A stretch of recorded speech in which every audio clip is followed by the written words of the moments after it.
Good day, and welcome to the Saia, Inc. Fourth Quarter 2025 Earnings Conference Call. All participants will be in a listen-only mode. Should you need assistance, please signal a conference specialist by pressing the star key followed by 0. After today's presentation, there will be an opportunity to ask questions. To ask a question, you may press star, then 1 on a touch-tone phone. To withdraw your question, please press star, then 2. Please note, this event is being recorded. I would now like to turn the conference over to Matt Batteh, Saia's Executive Vice President, Chief Financial Officer. Please go ahead. Thank you, Betsy. Good morning, everyone. Welcome to Saia's Fourth Quarter 2025 Conference Call. With me for today's call is Saia's President and Chief Executive Officer, Fritz Holzgrefe. Before we begin, you should know that during this call, we may make some forward-looking statements within the meaning of the Private Securities Litigation Reform Act of 1995. These forward-looking statements and all other statements that might be made on this call that are not historical facts are subject to a number of risks and uncertainties, and actual results may differ materially.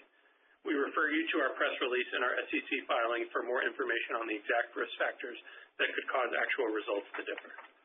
Also, in the third quarter of 2025, we recorded $14.5 million in net operating expense impact from a gain on real estate disposal and impairment of real estate.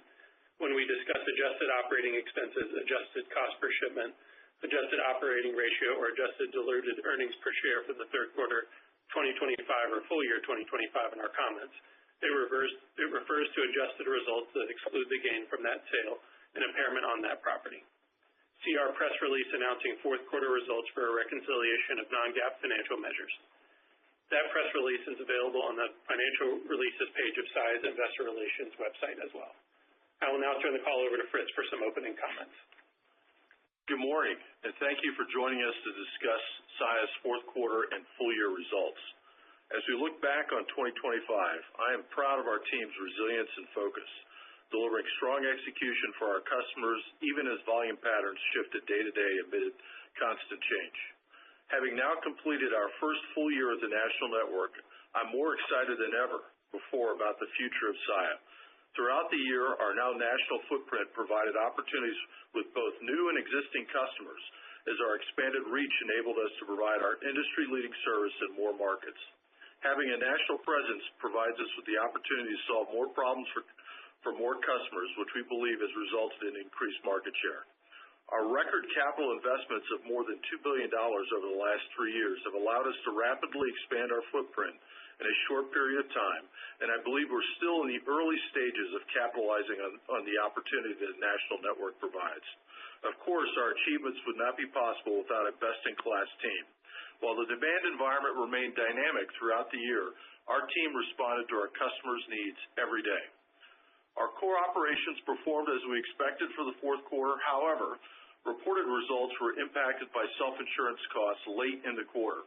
Our fourth quarter operating ratio of 91.9% reflects these increased self-insurance costs. The sequential deterioration from third quarter's adjusted operating ratio was impacted by unexpected adverse developments on a few cases arising from accidents that occurred in prior years, which required reserve increases in the period of approximately $4.7 million.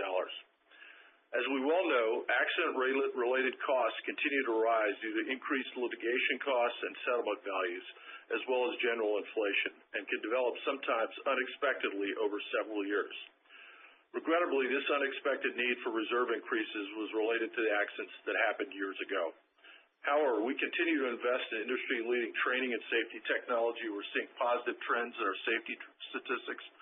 During 2025, despite having the largest fleet in company history and internal miles increasing by 2.4% year over year, we saw a 21% reduction in our preventable accident frequency and a 10% decline in lost time injuries, reflecting the benefits of these ongoing investments in safety. Focusing on the fourth quarter, volumes continue to reflect the muted demand environment the industry experienced throughout the year.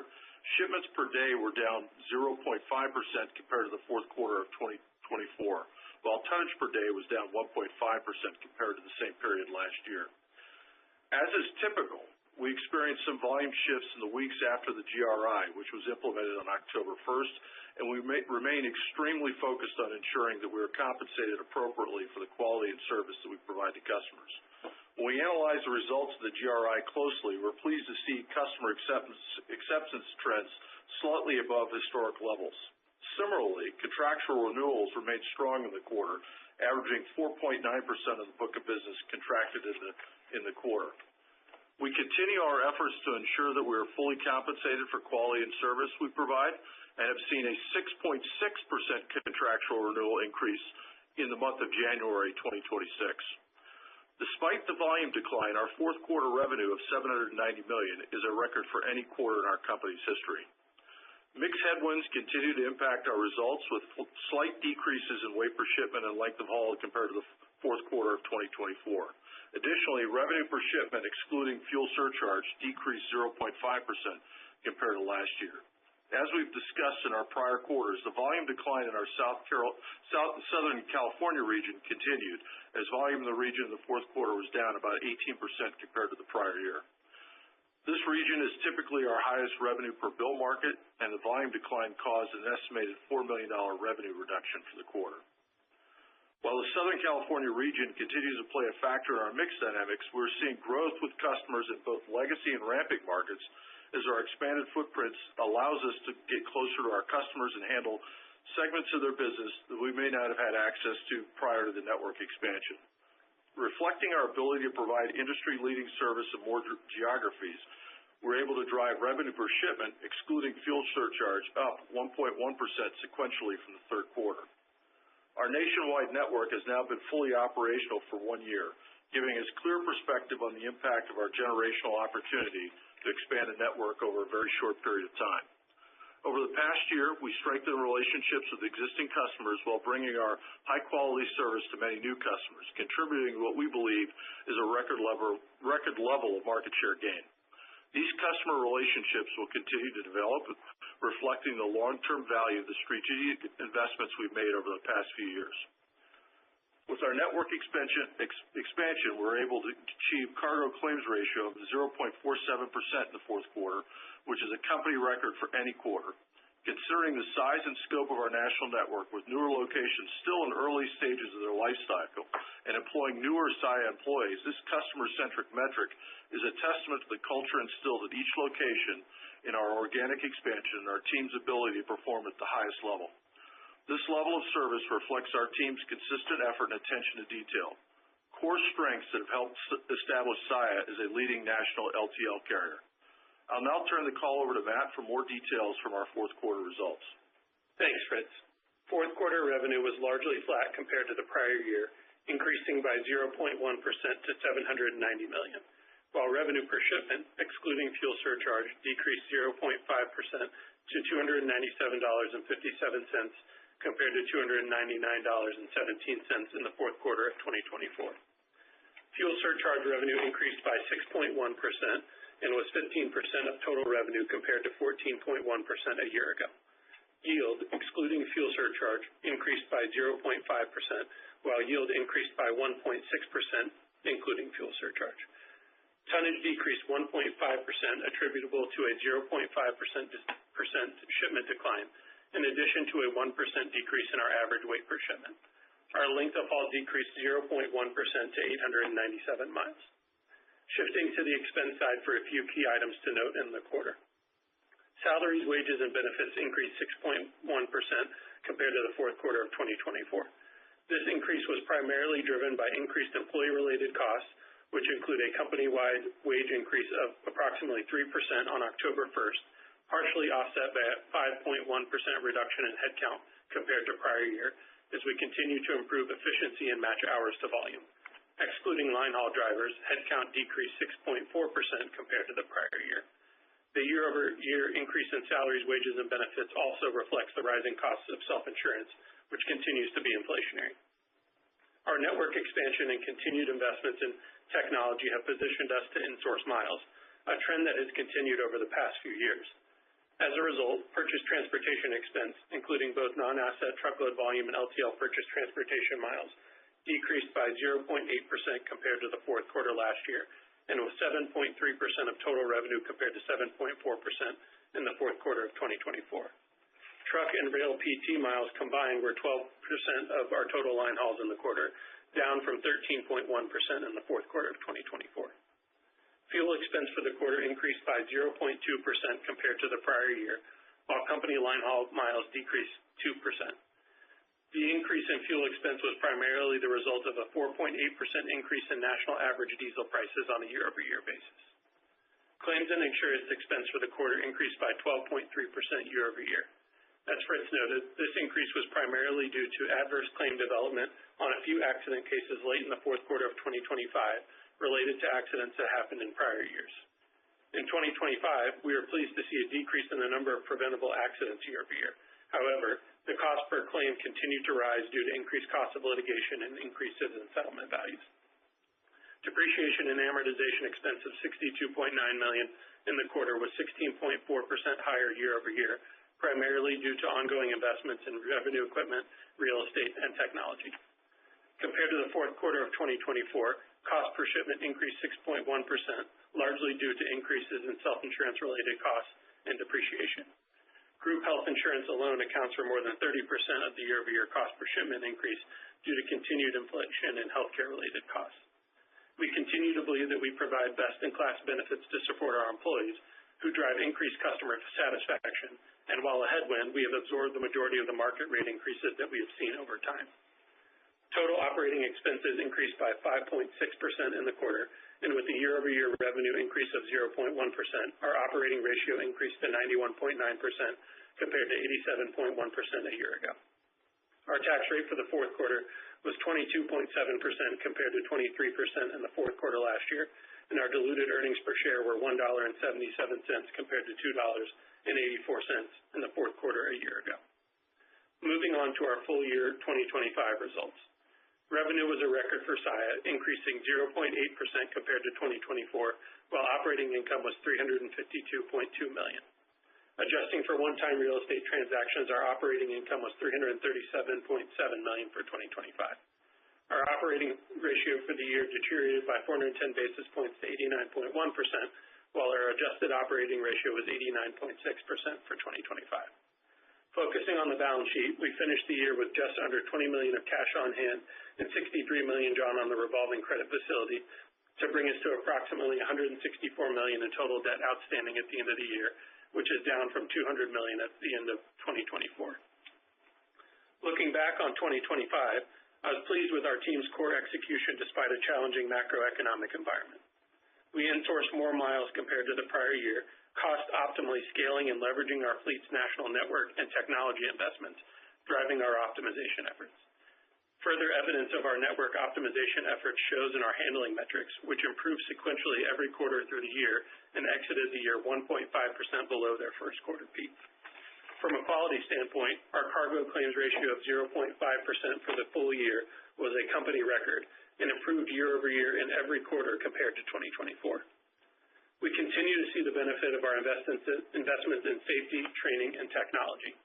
Lost time injuries in 2025 declined 10% year-over-year, and preventable accident frequency declined 21% year-over-year. While the underlying nature of self-insurance remains inflationary, our reduced incidences help mitigate the rising costs. Importantly, our record investments have enabled us to drive increased customer satisfaction in more markets. Our ramping terminals, or those open since 2022, operated profitably for the year, despite the relative inefficiencies that come with opening 39 terminals in such a short period of time. The 21 terminals that we opened throughout 2024 continue to mature, and we estimate that those terminals increased revenue market share by approximately 80 basis points in 2025. In aggregate, our ramping terminals, while weighing on the company's operating ratio, contributed incremental operating income for the year. We are seeing tangible results with our customers through our expanded service offerings, and I believe we are just beginning to unlock the full potential of our national network and technology investments. I will now turn the call back over to Fritz for some closing comments. Thanks, Matt. Despite uncertainty surrounding volumes in the broader macroeconomic environment in 2025, I'm proud of how our team adapted to each day to meet our customers' needs Every day represents new variables that our ability to consistently deliver strong service and quality metrics reflects the strength of our Saia culture across both our legacy and ramping terminals. While the inflationary costs associated with our industry continue to be more pronounced in certain areas, we're actively working to manage these costs through the use of network optimization technology. We accelerated our network optimization efforts that began in the first quarter of 2025 and are already seeing cost savings as a result. Fueled by our ongoing investments in technology, these initiatives improve density and efficiency across our national footprint, which handles declining steadily from the first quarter peak. As our network continues to scale, adding density enhancing our ability to service customers, our value proposition continues to become increasingly clear. These investments we have made over the past 3 years, more than $2 billion, have strategically allocated capital toward real estate, revenue equipment, and technology to support our long-term profitable growth. In addition to the investments we've made in our network expansion, investments in revenue equipment and fleet modernization have improved operating efficiency and safety while also positioning us to improve the customer experience. We've also invested heavily in technology to optimize network performance and drive operating leverage, including advanced analytics for operational and profitability insights, customer-facing capabilities, employee training, and process automation. We believe that the combination of these investments strengthen our competitive position and supports sustainable value creation for shareholders. As we look to 2026, our focus remains on strengthening core execution by continuing to invest in both technology and our people. Our national network provides a complete LTL solution for our customers, and our success is defined by consistently meeting and exceeding customer expectations while generating an appropriate return for these significant investments. We believe strongly that our national network is poised to scale as macroeconomic conditions improve. By leveraging these investments, combined with our team's commitment to excellence, we expect to drive incremental improvements to our performance in 2026, even if the macro environment remains soft as it was in 2025. The network investment over the past few years reflects a considerable deployment of capital, which requires a return. Our emphasis through 2026 will be on intense focus on ensuring that we see a return on these investments. We expect to be fairly compensated for these investments as our customers benefit from the increasing scale and quality that we provide. Over time, we'll need to continue to reinvest in the inflationary and capital-intensive network and find ways to continue to deploy technology to operate more efficiently.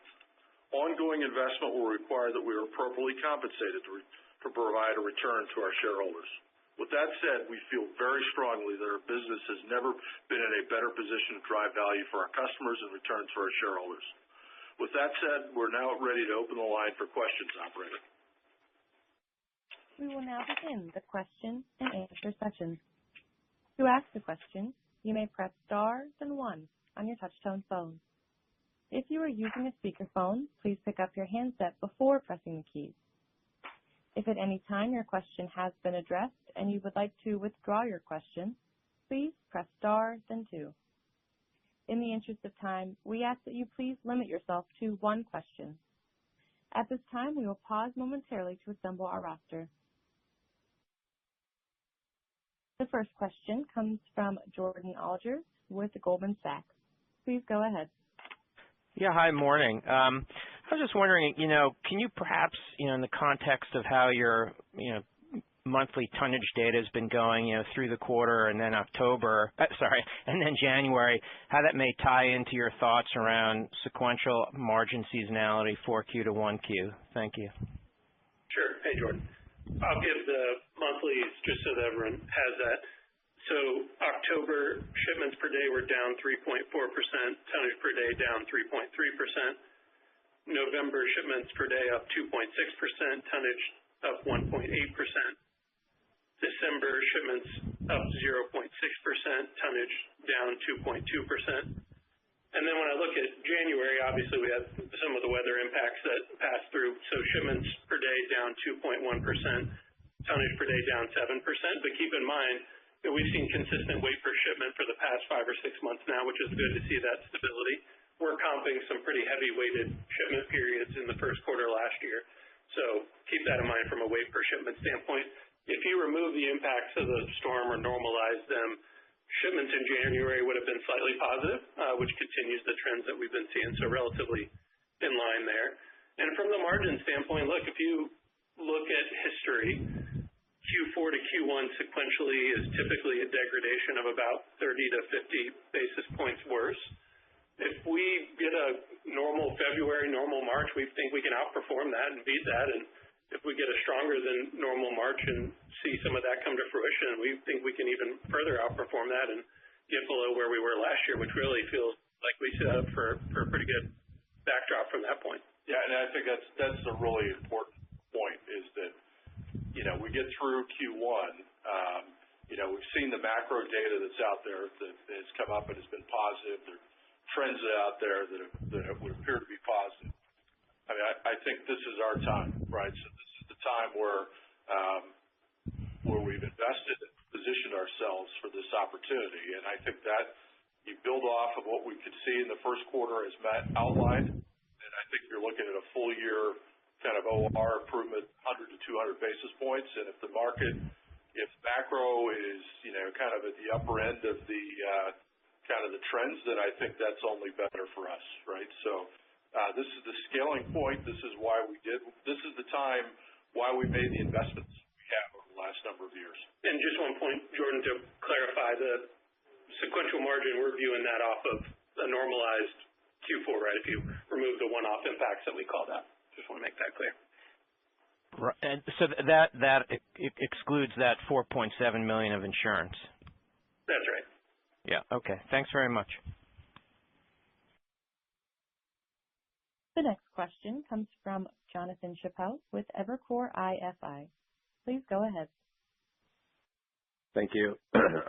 One super quick clarification. Fritz, that 100 to 200 that you just mentioned, just what's the tonnage backdrop behind that? I know it's like the macro's not getting better, but is it positive? Is it flat, et cetera? And then, go ahead. Yeah, I would just say that I'm looking at the ISM data, so I'm expecting that there'll be some positive backdrop there, right? So in a positive backdrop, that's good for Saia. I think that if we've seen some other macro data out there that would be positive, I think that would lead to a market in which we'd see some potential tonnage growth, and if that's the case, then I think that's an opportunity for us. So I think it's more about if those things come together, this is why this is such a compelling opportunity for us. If those things don't come together, then I think we're in a position where we could still improve OR, but clearly would be at the lower end of the range I described. But in a favorable backdrop, I like the opportunity. All right. And you said several times, getting compensated appropriately. You mentioned the GRI, or maybe Matt said the GRI acceptance was a little better than usual. Is this a year where if you get a little bit of volume tailwind and like the weight seems to be relatively consistent, what type of range are we looking at for pricing yield? How do we want to measure rev per shipment type of growth this year? Well, I mean, look, obviously we haven't been netting the renewals that we've been taking. Part of that's just volume shifts in the period, but core inflation in this business is going up. We've got to be able to push and take rate, and part of that's been the ability to close the network gap and to provide more equal service in these markets with the national scale. So that's how we think about it. The weight per shipment obviously is a headwind to year over year in Q1, but after that you start to normalize it a little bit more. Revenue per shipment improved 1.1% sequentially from Q3 to Q4. So you see it in the renewal number. We're focused on it, and we're not taking a day off from that, even though the environment's a little bit light. We've got to get paid for it. I mean, this is year 2 of a national network, and we should expect to price ahead of inflation and develop a margin on that. $2 billion of investments over the last 3 years. Last 3 years deserves a return, and we're focused on getting that return and being in a position to reinvest in the business over time. Got it. Thanks, Matt and Fritz. The next question comes from Chris Wetherbee with Wells Fargo. Please go ahead. Yeah. Hey, thanks. Good morning, guys. I guess I wanted to ask about the new terminals open and kind of relative profitability. It sounds like they did contribute positively to operating profit for the year. Can you give us a sense of where maybe the OR for those are? And then, Fritz, in the context of the 100 to 200 basis points, how do we think about the contribution of the new terminals? Is that where if you can get some incremental volume, you could see much more material improvement in the OR there to drive, towards the top end of that 1 to 200? Yeah, from the first part, Chris, obviously they're a drag on the company-wide. They range, right? We've got some that are sub 95. We've got some that are higher than that. In aggregate, they're sort of mid to upper 90s. But a lot of these, if you think about it, they're still within.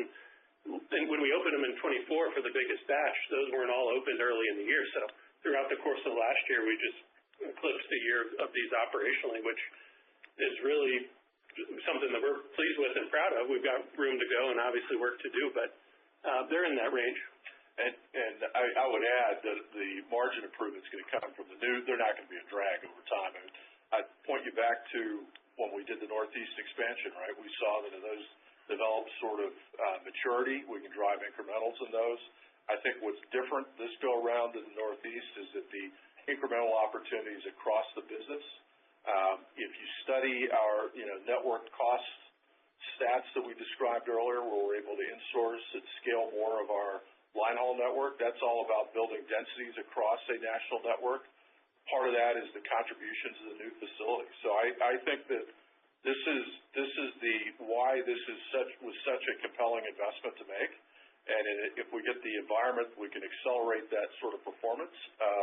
But I think it's great because it's going to come from both new and old, but it's going to benefit the national network. Okay. Helpful. And we're seeing real opportunities with that, Chris, just in customer conversations. You don't always get turned on overnight to some of that business, but the level of discussions that we can have with customers, or even, frankly, customers that we didn't have the opportunity to get in the door with because they want simplicity, they want ease of doing business. When you've got a full national network, you get that opportunity. So to Fritz's point, it's not just the scale and the new ones, but even though we covered some of these markets before, we're getting new opportunities because we can have those discussions at a better level of detail and do more for customers. Helpful caller. Thanks, guys. Appreciate it. The next question comes from Stephanie Moore with Jefferies. Please go ahead. Great. Thank you so much. Maybe returning to the pricing commentary, maybe you could discuss a little bit on what you're seeing in the overall pricing environment. And also, as you think about your higher pricing capture, would you say this is more so customers starting to recognize the investments that you've made, or maybe it's both? Are you being a bit more tactful with your own pricing actions? Thanks. From the environment, I'd say we continue our own initiatives.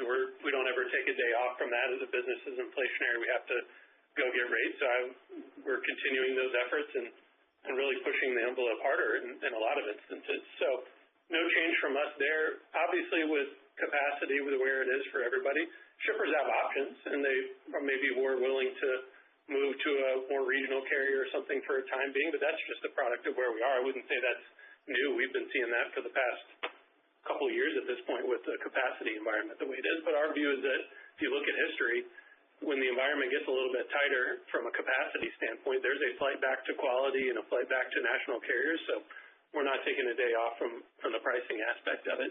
In terms of our higher capture rate, we track that very closely. We study the results of the GRI and all pricing actions really closely. I think it's a combination of two things. We're getting more granular than we have before, and we're using our analytical tools to focus on key opportunity areas for us. But I think importantly, the opening of these terminals that's given us national scale has made it harder for customers to change out.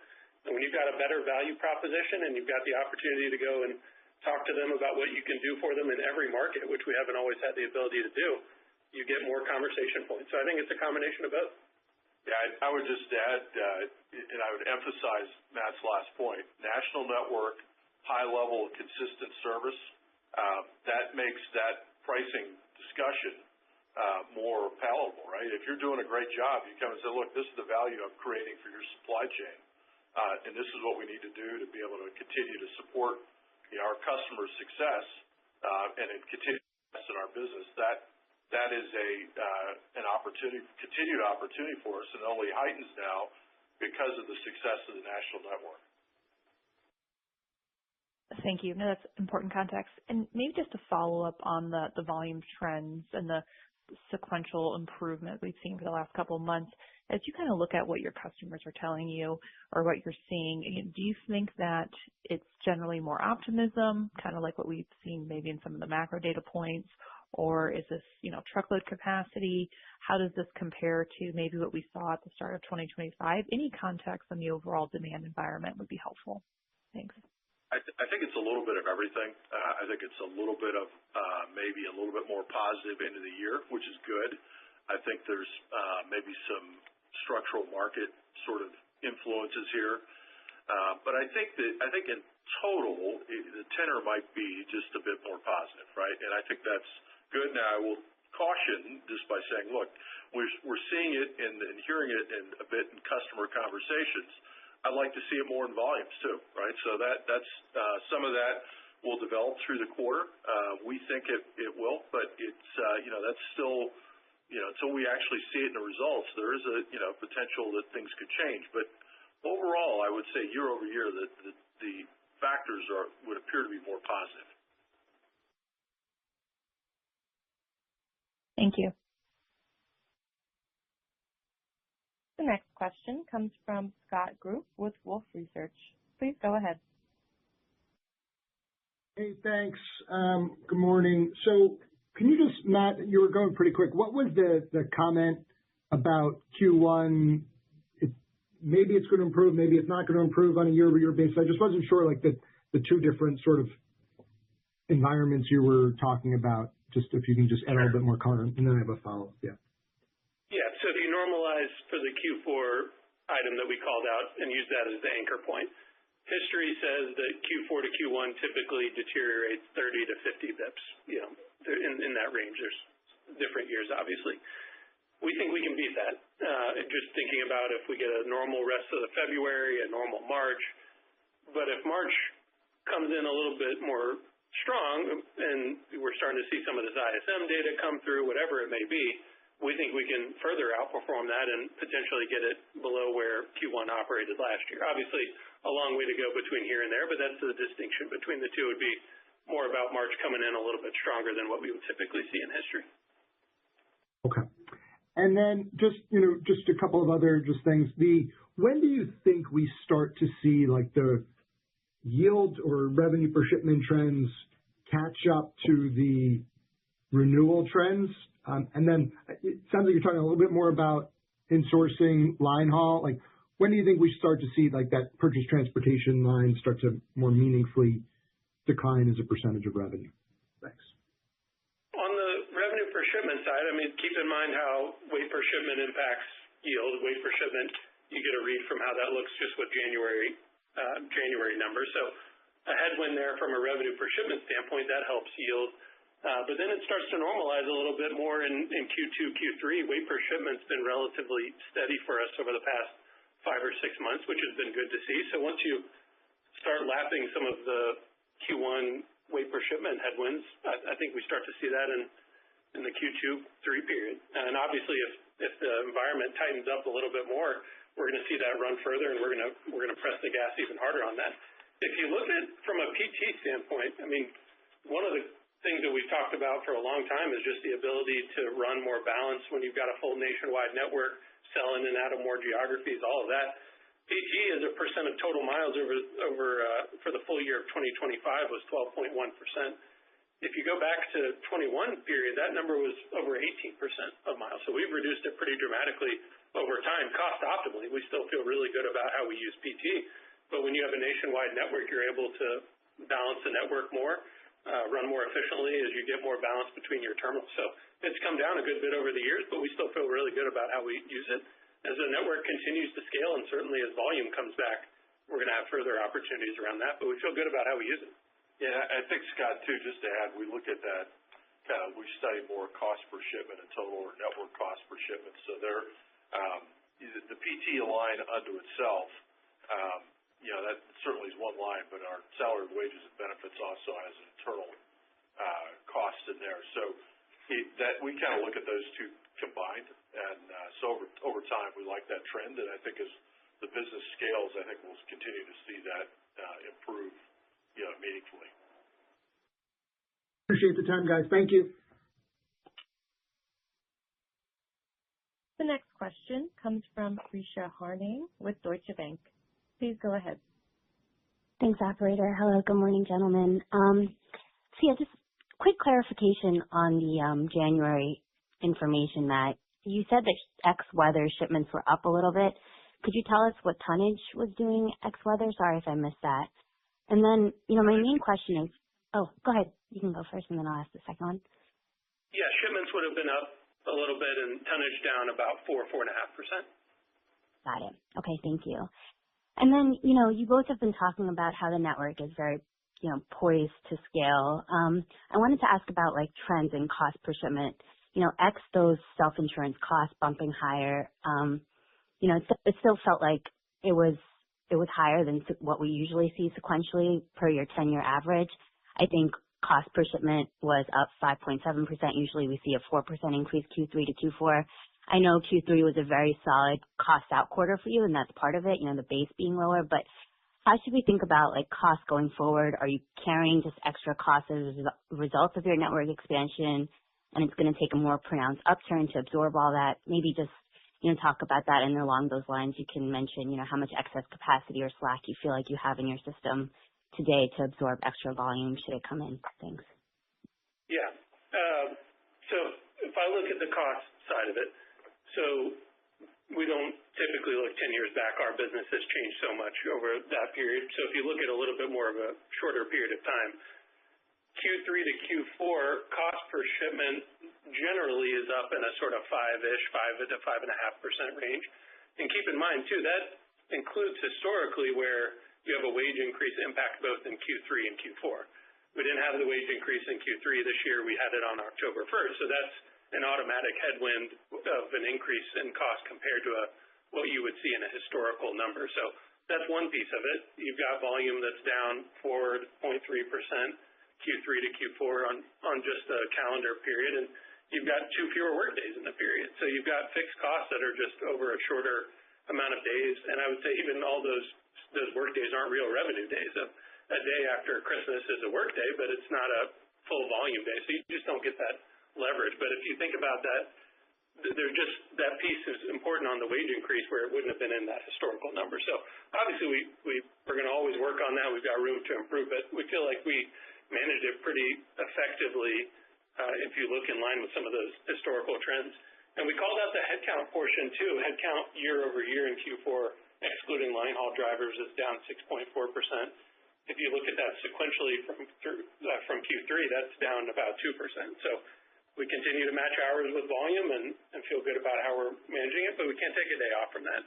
We have to work through that all the time. And on the network standpoint, obviously we've got excess capacity. Like Fritz said, we opened all these terminals for a reason. It was a generational opportunity for us to expand the network. We have, it's going to vary by market, but I'd say on a broad base, 20-25% excess capacity. We're prepared for an inflection. But important to note, capacity in LTL comes in a lot of different ways. It's terminals, certainly, but it's also doors, it's yard space, it's people. You're really the lowest common denominator of all of those pieces when you think about capacity. But this is why we did this. We expanded in what's turned out to be a prolonged freight cycle. But if we had it to do all over again, we'd do the same thing because we feel really good about what the opportunity is for us over the long term of the business. But we feel really poised to scale when the environment gets a little bit of an uplift. Thank you. The next question comes from Ken Hoexter with Bank of America. Please go ahead. Hey, great. Good morning. Just want to clarify, you were down 7% in tons in January. One of your peers was flat. So I just want to understand what's going on in the market maybe a little bit. Were you more impacted by weather as a national carrier as they are? Is there a difference in end markets, SMB ads? Just want to understand if somebody's being more aggressive in pricing versus that differential. And then in the past, I just want to take this another level. You've noted revenue per shipment ex fuel is a good indicator for price. So a lot of discussion here on rev per shipment, given that it was down year-over-year. And I get the weight, Matt, but you noted contracts were up 6.5% in January, accelerating from just shy of 5% in the fourth quarter. So is that demand picking up? And so thoughts on pricing is accelerating? Just maybe one on tonnage, one on pricing, if you can. Yeah, I encourage you to look through. I mean, first of all, we're not seeing anybody on the pricing side act differently. So environment continues to remain rational, nothing different from what we've continued to see there. The tonnage comp for us, if you look at just where weight per shipment was the first 3 or 4 months of last year, that's the biggest component of this. Weight per shipment's been relatively steady, call it sort of May, June of 2025 to where we are now. We're just lapping some weight per shipment comps that are much higher than that. So that's why the tonnage number is what it is. For us, I would say from the peer set that you're talking about, I think weight per shipment's relatively consistent. I have to go back and look, but that's really what the driver of that is the higher weight per shipment comp, which continues to be a headwind in the, through March, April timeframe, and then it starts to flatten out compared to where we are now. I think the only thing I would add just on January discrete, we've incorporated the impact of this in Matt's discussion around what we think about Q1 in total. But, that weather system, listen, this is an outdoor sport. You got to deal with weather every year. But when Dallas gets shut down, or Texas market is impacted, that's from a relatives, that's the biggest portion of our company. So that's going to have a relative large impact on us versus maybe some of our peers. But our guys did a heck of a job rallying, getting us back in position. But when Dallas through Memphis is frozen and Texas is frozen and we're not operating, and you track that on our website, that's tough for us. But because of the great work by those teams, we recovered from that. We're back full-scale operation now. So feel good about what the trends are for the full quarter. But January, there are a few days there. That was pretty tough. And Fritz, if I could just get one clarification, just because I've gotten some questions on the assumption for the first quarter, the OR commentary. I know you tried to answer this before, but I just want to get clarification. The tonnage that you're now assuming, I know you said it could get better. What's the base case for that 100, 200, maybe midpoint in your tonnage assumption? I mean, obviously, the Q1 headwind from a weight per shipment standpoint, then it flattens out. But I think for the top end of that range, like Fritz talked about for the full year, a little bit of a shipments and tonnage lift would be embedded in that. But importantly, we still feel like we can drive improvements even if the macro environment doesn't give a lot of uplift and just stays similar to what it was last year. And we look at historic seasonality through the quarter from here, right? So January's tough. We have the weather, but Feb and March would look like our normal, typical seasonality. All right. Thanks, guys. The next question comes from Tom Wadewitz with UBS. Please go ahead. Yeah, good morning. So wanted to understand a little bit more your thoughts about, flat freight market, just how you would think Saia will perform if that's the case. Like, it'd be great if ISM is right and you see a better backdrop, but, what if you don't see that cyclical improvement? So in particular, do you think you'll transition to shipment growth if that's the backdrop? Or would you say you just because it kind of seems like the December and January, it's hard to see outperformance versus the market, or it's not as clear maybe versus what you've been going at. So how do you think about, when you get beyond the tonnage headwind in 1Q, when you get beyond weather, what does shipment growth look like for Saia against a, flat freight market? Well, I think I'd look back to last year and how we performed in the market, however you want to describe it, flat, soft, recessionary, whatever.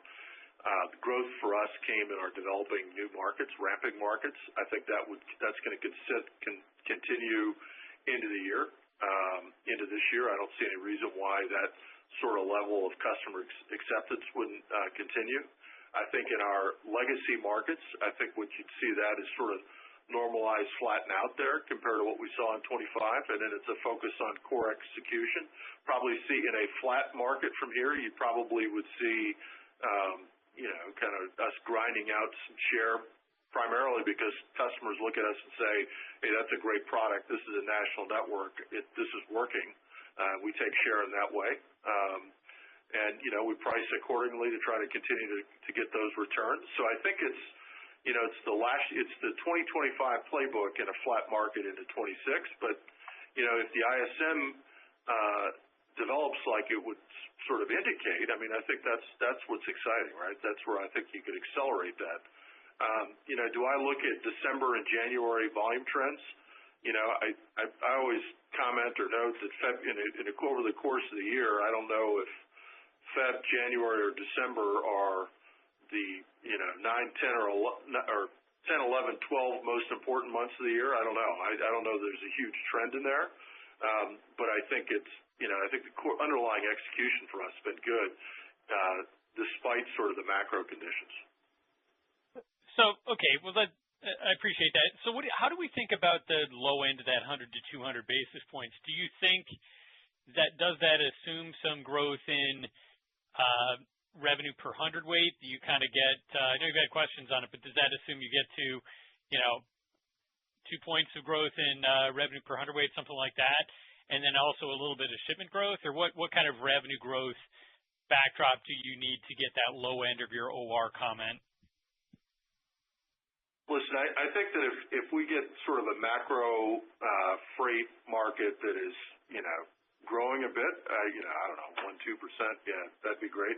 But at the end of the day, I'm not necessarily interested in, we're not as interested in leading the league in, shipment growth.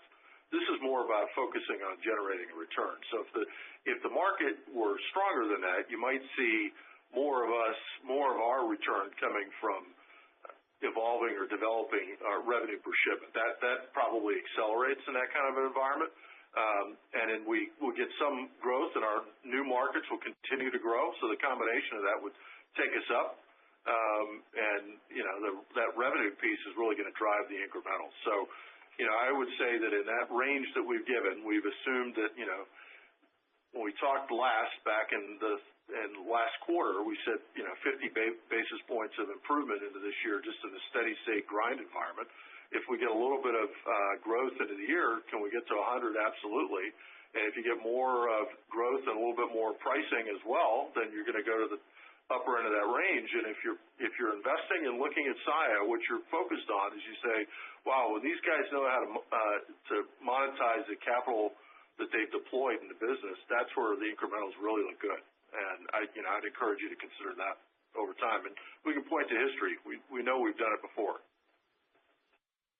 Okay, so you probably get some revenue to get to the low end of that 100 to 200, and obviously if the market's stronger, you can do a lot more. Sounds like that's what you're absolutely. saying. Absolutely. Yeah. Okay. Thank you. Appreciate it.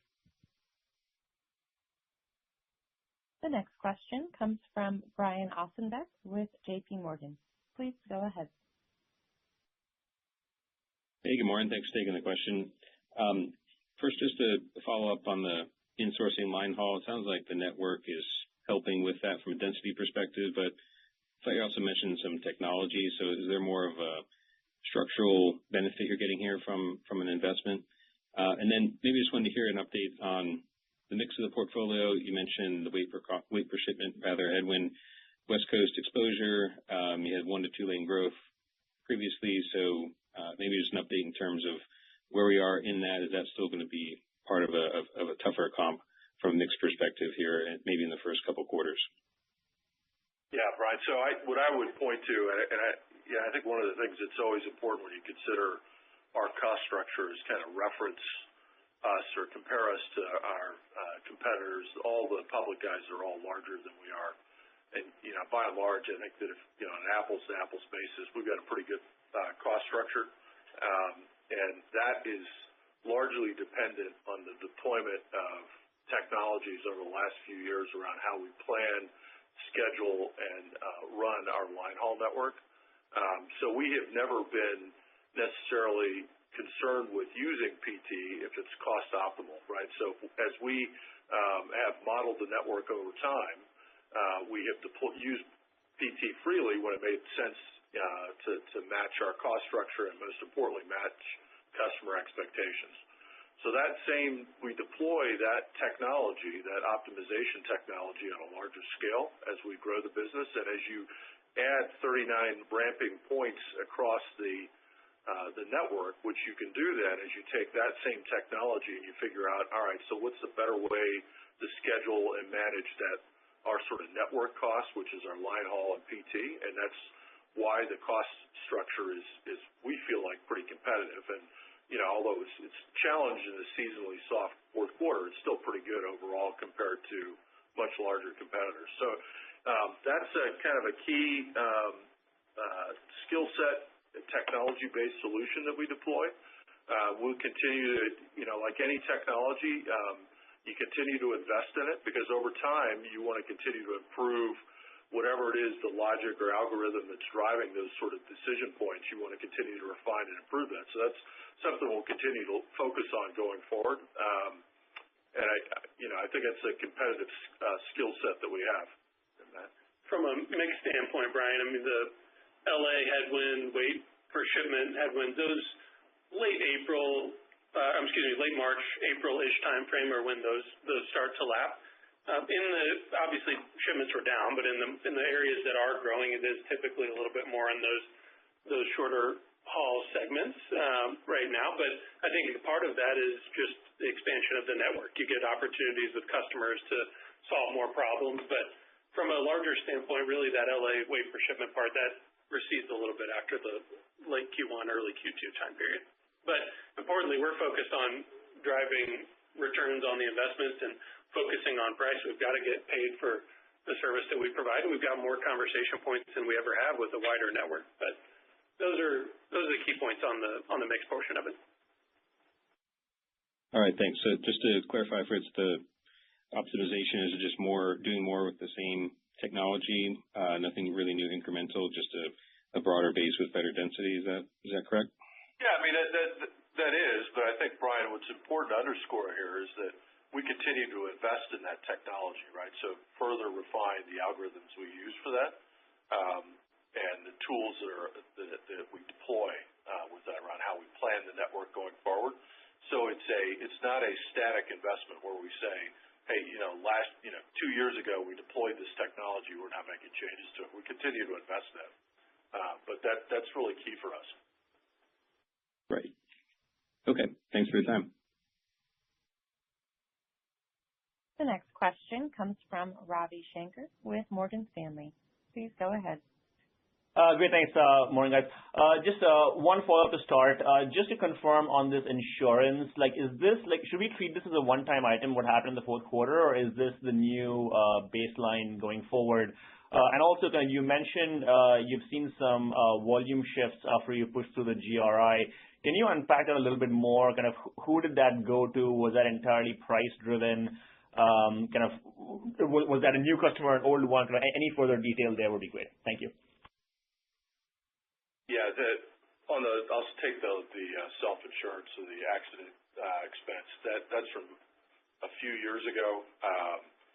Unfortunately, it was an unexpected adverse development, so it's appropriate to record a reserve for that. I don't expect that to be the new run rate. Certainly, you don't want things coming from prior periods like that. But the reality of it is that underlying this business, accident expense is part of the business, right? So you've got to make sure further explanation of why you got to focus on pricing and make sure you understand those things. But I wouldn't consider that number as a run rate item.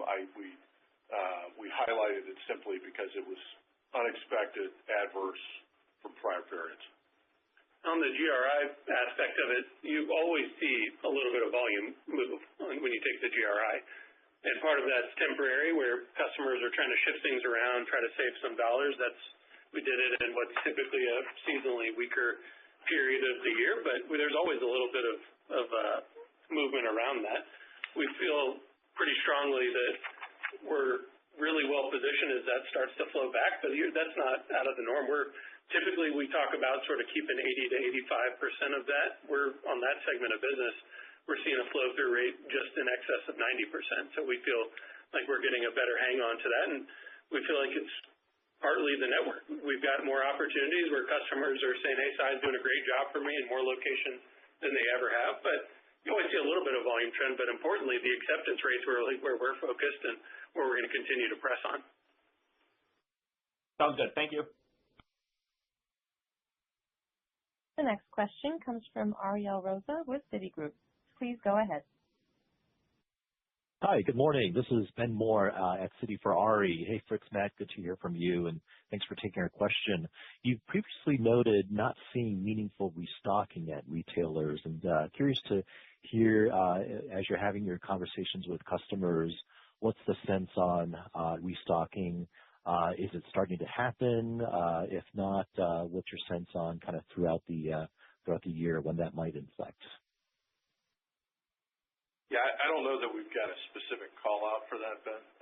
I think that it's, what we would expect from here based on, at least what the sentiment you say, is it kind of maybe more normal, if you will. So I don't know that it's accelerated level of restocking or just more of a normalized supply chain management. So I don't know that we're in the, how would I say, the sort of up and down time with that. I think it seems to be stabilizing a bit. So we don't see quite the volatility that we might have seen even, 6 months ago, as people were addressing changes in their supply chain. We don't see as much as that now as we did then.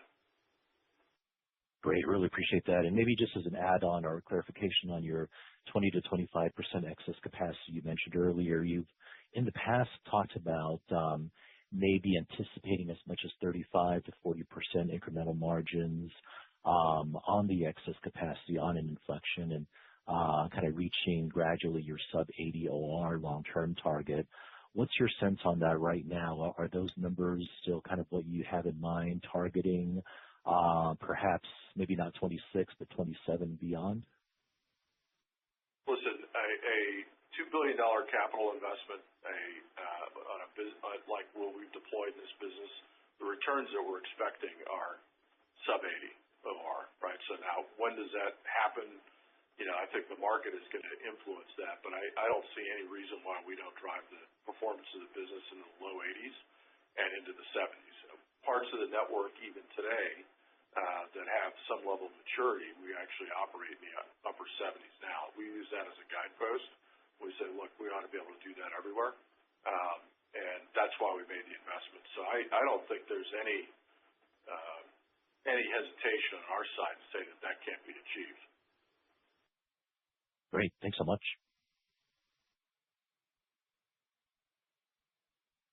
The next question comes from Reed Seay with Stephens. Please go ahead. Hey, guys. Thanks for taking my question. I wanted to touch on salaries, wages, and benefits here in the fourth quarter. You talked about headcount being down, I think, above 5% year over year. Obviously, you had the wage increase here in October. But you would think that maybe like the headcount coming out and the wage increase on a year-over-year basis would offset each other. Can you talk about maybe, or just dig into the expenses in that salaries, wages, and benefits line a little more? Is there anything in the fourth quarter that maybe won't repeat going forward, or is there any reason that could potentially be elevated, or just add more color there would be helpful? Yeah, I mean, you've always got, we talked about the health insurance inflationary environment. We talked a little bit about that in the pre-scripted comments. If I look at headcount, excluding line haul drivers, it's down 6.4% compared to Q4 last year and down about 2% sequentially from Q3 to Q4. But in a cost per shipment basis, which I think is where you're getting at, Reed, if you look sequentially, and you've got 2 fewer work days.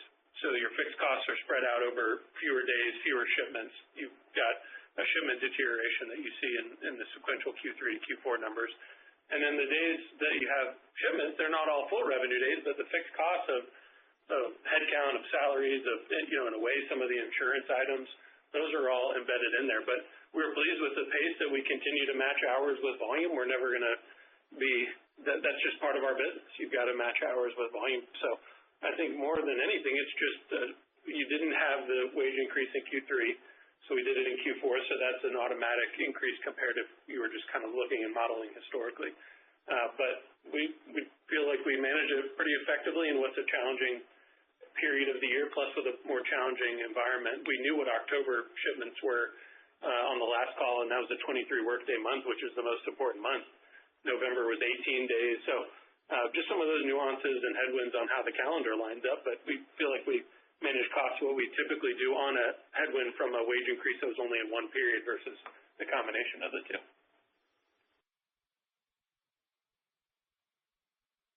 And then if I could just follow up on the previous question on capacity, can you talk about the capacity difference in your new markets versus your legacy markets? I would assume you have a little more excess in your new markets as you try to build density in those, but just kind of get a feel for where the legacy markets are as well. Yeah, I think Matt walked through this pretty well earlier, but I think you got to remember that capacity is measured by not only door count, it's yard space, it's drivers, it's equipment. In the new markets, we can continue to have, and would expect to at this stage, ample capacity. If things grew in those markets at a rate faster, you could easily add drivers, or we could recruit drivers and equipment, that sort of thing. In the legacy markets, we feel pretty well positioned there. When we say 20-25%, we're taking a whole range of assumptions and locations. Unlike maybe some of our larger, more established, mature peers, our number is a whole range of variations. So there's not a lot of insight there that I can give you beyond to say, look, new markets, plenty of capacity, probably upwards of 50%. Newer legacy, a little bit less, probably around 20-ish. You got to wait. How big are the new versus old? I don't spend a lot of time worrying about it, to be honest. Got it. Well, thanks for squeezing me in, guys. The next question comes from Jason Seidl with TD Cowen. Please go ahead. Thank you, operator. Hey, Fritz. Hey, Matt. If we look at these 39 terminals, and by the way, it's great to see them turning profit now. How should we think about the walk to sort of an average legacy profitability? So if we assume normalized economic environment and a rational LTL pricing environment, how many years till these terminals walk up to the average? Well, there's a wide range in these. Obviously, in that 39, you've got a Garland, Texas facility that's more meaningful than some of the smaller ones, just in terms of freight environment and magnitude. Historically, we think about these on sort of a 3-ish year time horizon to get towards company average. Now, the comment that you made was on a better macro. In a better macro backdrop, we're going to get there faster. Normal, we think about it in a 3-year time horizon. We've got some of these that are already operating below the company number. It's not all of them. It's the minority, certainly only a couple of them, but that's good to see in the scale impacts of it. But typically, we think about them on a 3-year time horizon, and if the macro gives us a little bit of an uplift and it's a bit of a recovery scenario, you think about that, what Fritz just said in the previous question around excess capacity. Well, you have fixed costs that are just associated with running these terminals, and obviously you've got variable costs in there as well, but the fixed costs are going to scale even more so in an uplift environment. That's what gets us so excited about this. In a volume uplift environment, you're not having to add costs at a one-for-one level. We can scale. The investments that we've made are not for the results in these terminals in the next 3 months or 6. It's a 3, 5, 10-year investments that we're making these in. But that means that there are fixed costs embedded in those and inefficiencies that aren't in some of the markets that have been open for much longer. So we get really excited about the opportunity to scale just because we're the only one that's opened this many new terminals in a short period of time. It's the right long-term move, but it really sets us up to take advantage in a bit of a better macro. Right. No, that makes sense. Just a quick follow-up on the insurance side. Given sort of the rise that we've seen in sort of the mini nuclear verdicts that's been more recently, any thought given to maybe upping your self-insurance level going forward? We're always looking at unique ways and conversations around our insurance tower. We factor in a lot of different things as we're going through those negotiations and the renewals. I think very important, we invest in, we've said this for a long period of time, we invest and will continue to invest in every piece of safety technology, best-in-class equipment with all all safety technology on it. So we're never going to take a break from that, but the environment is inflationary. I mean, you hear everybody talk about that. So the best way to prevent that is to have fewer incidences. And we were pleased with the progress we've made this year. So we have a pretty wide-ranging discussion every time on the insurance renewal side. So we take it. There's no stone unturned when we're talking about those items. And I would challenge that Saia likely has, if not the top from a safety feature set fleet as anybody in the business. I mean, we have never cut corners on that. Driver-facing, forward-facing cameras, all the accident mitigation technology on board, training to support that. That's important to us. We have the most important thing we can do around safety is keep our drivers safe, get them home safely. That's how you save on insurance. Get people back home safe, back to work tomorrow safe. Appreciate the time as always, guys. The next question comes from Eric Morgan with Barclays. Please go ahead. Hey, good morning. Thanks for taking my question. I just wanted to follow up on the last one on insurance. I know you said you don't think we should be including the prior period developments in the run rate. So just want to clarify if we back out the 4.7 from the quarter, I think insurance costs would have come down sequentially a healthy amount to like $20 million. So just want to double check if that $20 million or so is the run rate you're thinking going forward. And if so, what's kind of driving that sequential improvement? I know you mentioned claims ratio improved there, so not sure if that's a factor as well. Thanks. Yeah, the math you did, Eric, is right on the impact of that. So that would point to us we're having, and what was embedded in our guide, obviously a pretty good quarter from an experience standpoint. I think you've got to use a longer term average certainly when you're thinking about it from a modeling standpoint. You'll look in our history and you'll see pluses and minuses and just how that moves throughout the year. Environment's going to continue to be inflationary, but I think importantly, as Fritz noted a second ago, we've spent a lot of time and will continue to on the training, and we were seeing it in our results, and we continue to. Preventable accidents down 21% compared to the prior year, and that was embedded in some of that Q4 look. But I think you've got to use a longer term average. These discrete ones aren't part of the run rate moving forward, but that line continues to be inflationary. I think it's fair to use more of a longer term average with some inflation on top of it. And then when we build in our guides, we think about what OR improvements are. That's assuming what we understand to be about sort of normal case development, right? The handful that we described, we called out here were extraordinary in the sense that, the tail on them. But when we think about the guide, we appreciate that is an inflationary line, so we try to include that in that analysis, and that would include some development of cases that have happened over time. So Matt's description around looking at that over time is important. Thanks for the time. The next question comes from Harrison Bauer with Susquehanna. Please go ahead. Great. Thanks for taking my question and squeezing me in here. Matt, building off some of your thoughts on fixed versus variable costs, some of your peers have offered what their view is on incremental margins in the early stages of a growing tonnage environment. Considering you've similarly invested heavily into your network with ample capacity, and as you get this network running, can you share what your views are for incremental margins in your business before you'd have to invest materially in more capacity? And if that's drastically different from the 40% plus that your peers have described. Thank you.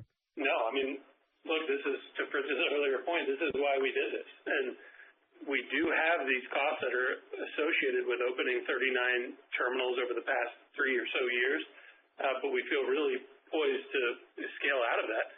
There is no reason. We think about those same types of numbers in a slight uptick environment, and then certainly if it escalates further, a 30-40% incremental margin number. And you'll see that probably in excess of that in some of these markets that are relatively new because you're not adding costs at the same pace as what the volume and the revenues coming in, which is part of having a national network and part of why we scaled. And history proves that point. If you go look at the execution and the incremental margins post the Northeast expansion, that's exactly what we saw. And there's nothing that stops us from getting to that point. So that's exactly how we think about it. And if the environment runs a little bit further or faster and the capacity environment tightens, we feel like we can outperform that. But that's absolutely the types of numbers that we think about.